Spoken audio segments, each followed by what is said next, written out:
Hey, how's it going? Welcome back to the channel. And today we have a deconstructed Sudoku, which we'll get into the rules of what is a deconstructed Sudoku. This one is called Deconstructed Hors d'oeuvres, or hors d'oeuvre, not pluralized, by Nearest Neighbor.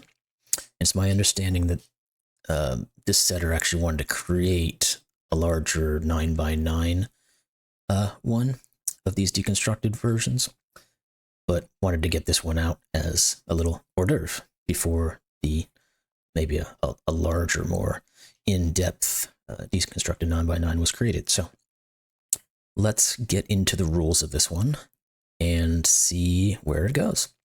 So we've got standard 6x6 Sudoku deconstruction rules apply. So what does that mean?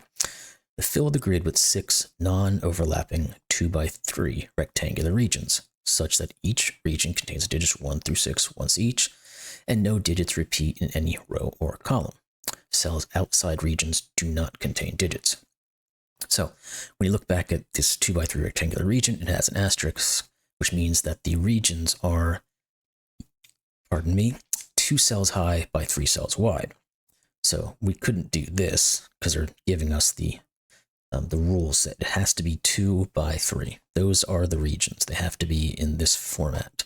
And we have to put 6 of them into this grid in some form or fashion so that they all fit and that the rules comply. Shaded, let's move on then. So shaded cells are not part of any region. So these cells are not within regions. Digits in a cage must not repeat. The number in the top left corner indicates the sum of the digits. Cells outside regions count as 0. So what that means is this is a killer cage to an extent. It might not have the typical killer cage sets to it because it doesn't necessarily all have to be within a region. But let's say all of these were in a region, these 3 digits would have to add together to equal 9. Now, if we had a region like this wouldn't be in the region, so only these 2 digits here would have to add up to 9.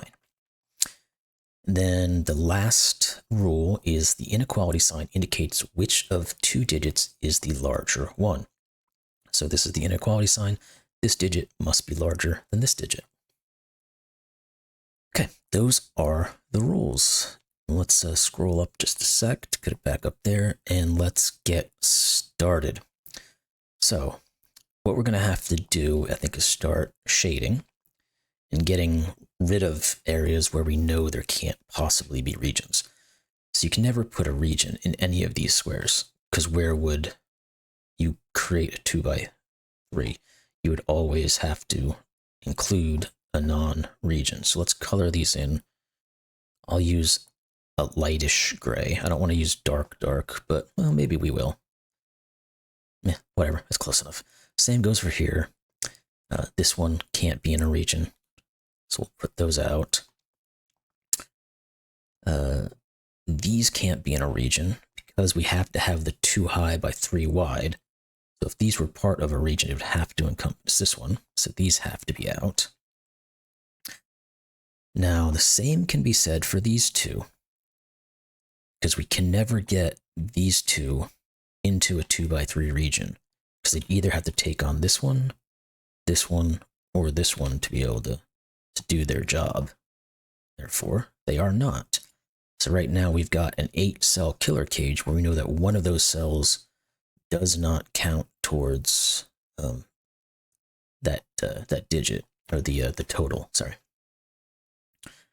Now another thing we see when we look at the killer cages is that we have a 6-cell killer, or 4-cell 6 totaled killer cage, which doesn't ever work in normal Sudoku rules. So we can never use all 4 of these digits. Now, this being a higher than cell, and I'm not going to rule out the fact that these, because, well, I will be able to, but I wasn't going to say that this digit couldn't be a 0, i.e. not part of a cage or not part of a region, because this could have technically been 0, and this could have been any number, and it would have technically been higher than this digit. But if you look at it closely, if this digit wasn't part of a region, how can this one ever be part of a region? So what that means to me is these two have to both be part of a region. We can't use all 4 of them, so we can't go up, so we have to come down, and then we have to create a region like this. And I think what I'm going to do, where is the, another setting I don't have turned on.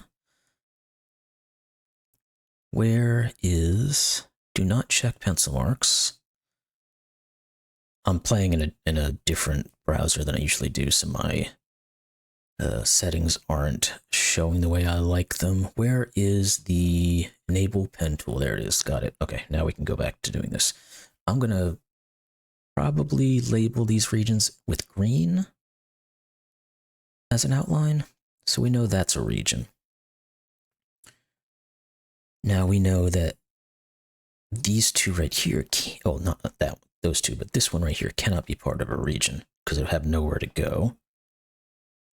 Now, the question is it possible that this is never part of a region? Well, the answer clearly is no, because it already has a digit in it, so this has to be part of a region.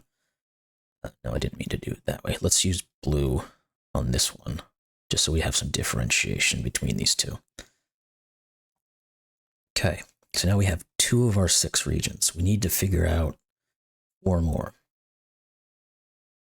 We know these are always part of a region. So if this is always part of a region, it means that this one always has to be part of a region. So let me color these this way for now until maybe we figure out what these are.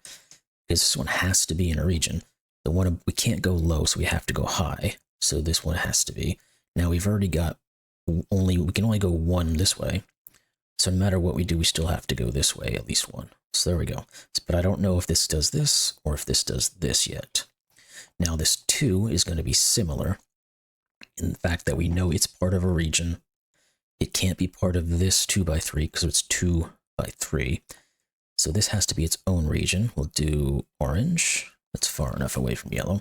Now in this one we don't, yes we do. Okay, sorry. I was going to say something, but I saw this and I'll just skip explaining this and just go to this. This one, now that we know that this 4, we'll call it the 4 region because it has a 4 in it. That's just an easy way to look at it for me. This region can't be part of this region. But now that we know this one has to be part of this region, this can't be part of that, so then we can't do something like that. So this 1 has to be part of a 2 by 3 region, so it has to be these. And we'll put an orange, or a magenta, purple, however you like to say it, line around them. And we now know that this 2 must do this. So we can get rid of our color in there. We still don't know what this 4 is. So we've got 1, 2, 3, and 4 regions. We've got 2 more to go. They both clearly go in here. This can never be part of a region. So I don't know if the 4 does this and the 3 does this, or if the 3 does this and the 4 does this yet. Now, well, we know that this has to be part of a region. I guess there would have been another option until I just saw that. It would be that the 4 does this and the 3 does this.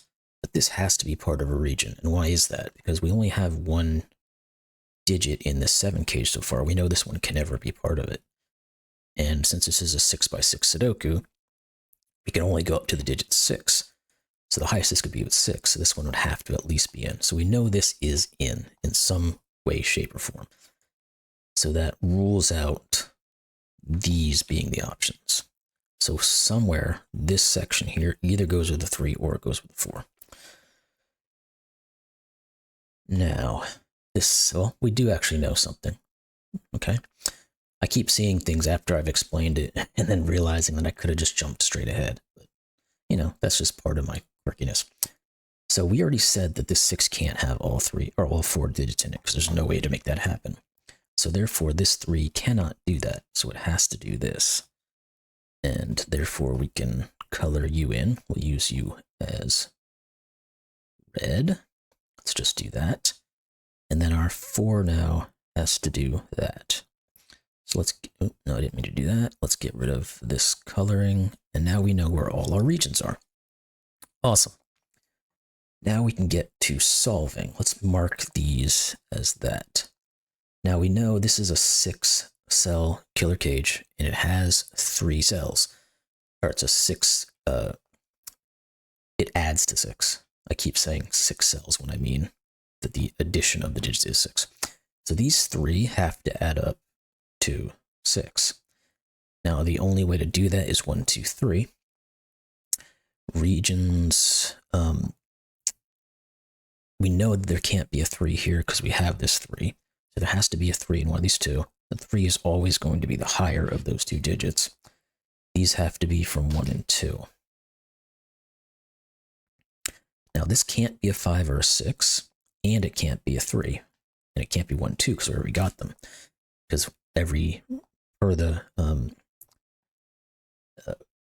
the rule sets, excuse me, can't talk straight, that each row and column and region cannot contain repeat digits.